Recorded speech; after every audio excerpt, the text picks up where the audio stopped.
আলাইকুম রহমতুল্লাহ। আমরা আজকে এসেছি তামিম ইন্টিগ্রেটেড ফার্মের নাটোরের সিংড়াতে মনিরুল ভাইয়ের খামারে। এখানে আজকে মুরগির বয়স চলতেছে হচ্ছে 3 দিন। এই 3 দিন বয়সে মুরগির যে মিসম্যানেজমেন্ট, ব্রুডিংয়ের যে মিসম্যানেজমেন্ট, শীতের যে মিসম্যানেজমেন্ট, এই মিসম্যানেজমেন্টটা আপনাদের সামনে তুলে ধরবো। আশা করি ইনশাল্লাহ আপনাদের খুব উপকারে আসবে ইনশাআল্লাহ। আপনারা অবশ্যই ভিডিওটি বেশি বেশি শেয়ার করে আরও সবাইকে দেখার সুযোগ করে দিবেন। আসেন এবার ভিতরের দিকে দেখি ভাই কি কি মিসম্যানেজমেন্ট করেছে। ভাই আসসালামু আলাইকুম। ভাইজান ভালো আছেন না? আচ্ছা আছি আলহামদুলিল্লাহ। আচ্ছা, আপনার ফার্মে এই যে এখন বাচ্চে ধরেন হচ্ছে দুপুর 1টা, এখন ওয়েদারের যে কন্ডিশনটা, এখন ওয়েদার কিন্তু যথেষ্ট বাহিরের দিকে গরম, আমরা কিন্তু ব্লেজার পরে খুব কষ্ট হচ্ছে, কিন্তু তাও পরে আছি এই আর কি। কিন্তু এই যে এখন দেখেন যে আপনি এই ফার্মে এখন পর্যন্ত যে ইনার কার্টেনটা ব্যবহার করছেন, এই ইনার কার্টেন ব্যবহার করা শীতের দিনে খুবই জরুরি, কিন্তু এই ইনার কার্টেনের কিন্তু সঠিক ব্যবহার করতে হবে বা সঠিক ব্যবহারটা জানতে হবে। আপনি দেখেন যে এত পরিমাণে এখানে ইনার কার্টেনটা, এই যে এদিকে একটু দেখান আরাফাত, এই যে দেখেন যে ভিতরে এত জলাবদ্ধতা তৈরি হয়েছে, এই যে দেখেন বাষ্প হয়ে গেছে, পানি দেখছেন, এই যে সব কিন্তু ঘেমে গেছে, টোটাল কিন্তু পলি কিন্তু ঘেমে গেছে। আল্লাহ জানে যে ভিতরে মুরগিটার কন্ডিশনটা কি আছে। আপনি ইমিডিয়েট এক্ষুনি সম্পূর্ণ আপনি হচ্ছে পলিটা সম্পূর্ণ তুলে দেন। ভাই আপনি প্লিজ ওইদিকে একটু যান, একবারে টোটালি একটু বিষয়টা আরাফাতে একটু দেখান। এই যে দেখেন যে এত পরিমাণে যে দেখেন বাষ্প হয়ে পানিগুলো কি অবস্থা দেখছেন, এত পরিমাণে বদ্ধ হয়ে আছে। পলি কিন্তু এমনি রিস্কি জিনিস, এই কারণে এই ইনার কার্টেনগুলা সবচেয়ে ভালো হয় হচ্ছে আপনার বস্তার পলি দিয়ে। বস্তার যে আপনার ওই ব্যাগগুলো আছে, ফিডের যে ব্যাগগুলো আছে, এই ব্যাগগুলো দিলে এই প্রবলেমটা কিন্তু তুলনামূলক হয় না। এবং এই ইনার কার্টেনটা আপনাকে চেষ্টা করতে হবে অন্তত আধা ঘন্টা পর পর তুলে দেওয়ার, তাহলে দেখবেন বাচ্চার কন্ডিশনটা খুব ভালো থাকবে। আসেন একটু ভিতরের দিকে যাই কেমন কন্ডিশনটা আছে।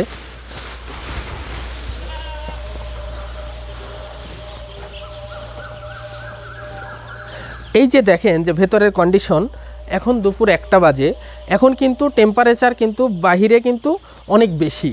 এই অনুপাতে দেখেন এখনও কিন্তু ব্রুডিংয়ে এই যে সম্পূর্ণ বাল্ব কিন্তু চলতেছে।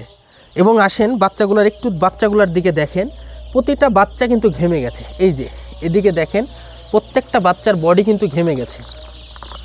এই যে আপনারা একটু ফলো করেন, এই যে এই বাচ্চাগুলা কিন্তু ঘেমে গেছে। এই যে দেখেন প্রত্যেকটা বাচ্চার বডি দেখেন ঘেমে গেছে অতিরিক্ত হিটের কারণে। এই যে দেখেন 200 ওয়াটের 4টা বাল্ব জ্বলতেছে, 4টা বাল্বে 800 ওয়াট, প্রত্যেকটা হভারে কিন্তু সেম অবস্থা। কোনো বাচ্চা কিন্তু দেখেন হিট নিচ্ছে না, সবাই কিন্তু এক ধারে গিয়ে কিন্তু সবাই বসে আছে। কিন্তু দেখেন যে খামারি ভাই একটু অসচেতনতার জন্য দেখেন যে প্রত্যেকটা বাচ্চা কিন্তু ঘেমে গেছে, প্রত্যেকটা বাচ্চা। এই যে একটু ফলো করলে আপনারা বুঝতে পারবেন যে মুরগিটার কন্ডিশনটা কেমন হয়ে আছে। এই যে প্রত্যেকটা হভারে দেখেন এরা কিন্তু হিট নিতে পারছে না, এই কারণে কিন্তু এক সাইডে গিয়ে কিন্তু অনেকে দেখেন যে এই যে অনেকে দেখেন পেইন্টিং করছে, অনেক বাচ্চা অতিরিক্ত হিট হয়ে যাওয়ার কারণে এই যে দেখেন অনেক বাচ্চা পেইন্টিং করছে এবং অনেক বাচ্চা ঘেমে গিয়েছে। ভাই ইমিডিয়েট ব্রুডারের লাইটগুলো সম্পূর্ণ অফ করে দেন।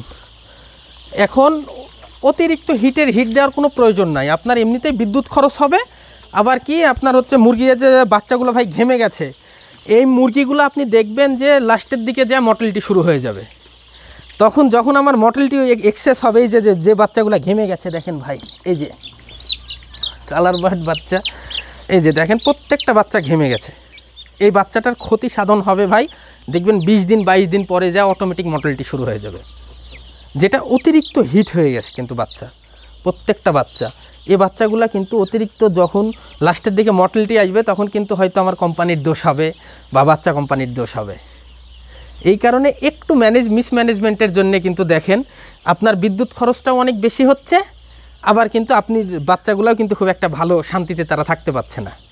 এখন ইমিডিয়েট একটু বাল্বগুলো সব বন্ধ করে দেন, অতিরিক্ত গরম ভেতরে কিন্তু ভাই মানে থাকাই কষ্ট হয়ে গেছে। এই যে জিনিসগুলো আপনারা দেখছেন যে এই যে মিসম্যানেজমেন্টগুলো, এই মিসম্যানেজমেন্টের জন্য কিন্তু আপনাদের প্রচুর ক্ষতি হয়ে যাচ্ছে, যেটা আপনারা কিন্তু সহজে বুঝতে পারতেছেন না। হয়তো অনেক নতুন খামারি আছে যারা এই স্টেপগুলো ভুল নিয়ে ফেলছেন। দেখেন যে ভিতরে এত গরম যে থাকা যাচ্ছে না, এরা এই যে কালার বার্ড মুরগিগুলা এরা হিট নিতে পারছে না, নিচে থেকে তাপ নিতে পারছে না। তারা কিন্তু তাপ নিতে না পারার কারণে এরা কিন্তু সম্পূর্ণ একেবারে এক সাইডে গিয়ে বসে আছে কিন্তু, এবং প্রত্যেকটা মুরগির বডি ঘেমে গেছে। এই যে এই সমস্যাটা, এটা আপনাকে আগে বুঝতে হবে। যেই জিনিসটা আপনাকে ইনার কার্টেনটা আপনি ইউজ করবেন বা এই যে বৈদ্যুতিক তাপটা আপনি দিবেন, এটাকে যদি একবারে পরিপূর্ণ পর্যাপ্ত না দিতে পারেন, অবশ্যই এটা ক্ষতির কারণ হয়ে দাঁড়াবে। যেই জিনিসের যত বেশি উপকার আছে সেই জিনিসের কিন্তু তত বেশি অপকারও আছে, ক্ষতিও আছে। এই কারণে আপনারা অবশ্যই এই বাচ্চার সঠিক তাপমাত্রা যদি আপনি না দেন, কোনো ভাই দেখি যে 100 ওয়াটের 2টা বাল্ব জ্বালিয়ে রাখছেন, মানে একবারেই বিদ্যুৎ খরচ করতে চাচ্ছেন না। কিন্তু এই মুরগিটার যদি কুসুমি কাঁচা থাকে, যদি মুরগিটা সঠিকভাবে তাপ না পায়, তাহলে তো আপনার 12 দিন 14 দিন 20 দিন বয়সে বাচ্চা অটোমেটিক মারা যাবে ভাই। আপনি কিন্তু তখন কন্ট্রোল করতে পারবেন না। শীতের সময় আপনাকে তাপমাত্রা নিয়ন্ত্রণ করতে হবে একবারে কঠোর হস্তে কঠোর হাতে, না হলে কিন্তু আপনি ক্ষতির মধ্যে পড়ে যাবেন। এই বিষয়গুলো আপনারা কঠোরভাবে একটু নজরদারি করেন, না হলে কিন্তু আপনি দিন শেষে কী করছেন, বাচ্চা কোম্পানির দই দিচ্ছেন, ফিড কোম্পানির দই দিচ্ছেন, কিন্তু আদৌ কি আসলে এদের দোষ আছে বলে আপনার মনে হয়? একটা দেখেন যে এই ফার্মটা কিন্তু যখন আমি এই যে আজকে ভিজিটে আসছি, এই যে নাটোরের সিংড়াতে আজকে ভিজিটে এসেছি, এসে এই যে এই ভাইয়ের খামারের মতো আপনারা নিজেকে কোশ্চেন করেন তো ভাই, যে আপনাদের কত খামারে এরকম সমস্যা আছে। এই ভাইয়ের এখানে কি করেছে, হিটটা অতিরিক্ত দিয়ে ফেলেছে, যেটার কারণে ইনার কার্টেন দিয়েও আপনার ইনার কার্টেনও বাষ্প হয়ে গেছে, ইনার কার্টেন ঘেমে গেছে।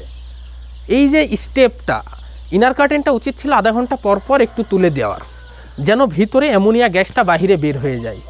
কিন্তু ভিতর থেকে কিন্তু একটু মিউট করেন। এই কারণে এই ইনার কার্টেনগুলোও কিন্তু সঠিক ব্যবহার করতে হবে, এবং ব্রুডারের যে তাপমাত্রাটা, এটাও আপনাকে সঠিকভাবে নিয়ন্ত্রণ করতে হবে, না হলেই আপনি ক্ষতির মধ্যে পড়ে যাবেন। অতএব ভাইজান, আপনারা অবশ্যই যারা জানেন বা যারা জানেন না, তারা জানা মানুষের কাছ থেকে পরামর্শ নিন, এবং যারা জানেন তারা সঠিকভাবে সেটার ব্যবহার করুন, না হলে ভাই আপনি ক্ষতির মধ্যে পড়ে যাবেন। অযথাই শুধু আপনার বিভিন্ন কোম্পানির দোষ হবে, বাচ্চার সমস্যা, এই সমস্যা ওই সমস্যা, কিন্তু আপনি কি করতেছেন, ব্রুডিং অবস্থাতে আপনি দিনে যায় রাত্রে যায় ঘুমাচ্ছেন, কি একটা ক্ষতির একটা কারণ হয়ে দাঁড়াইছে।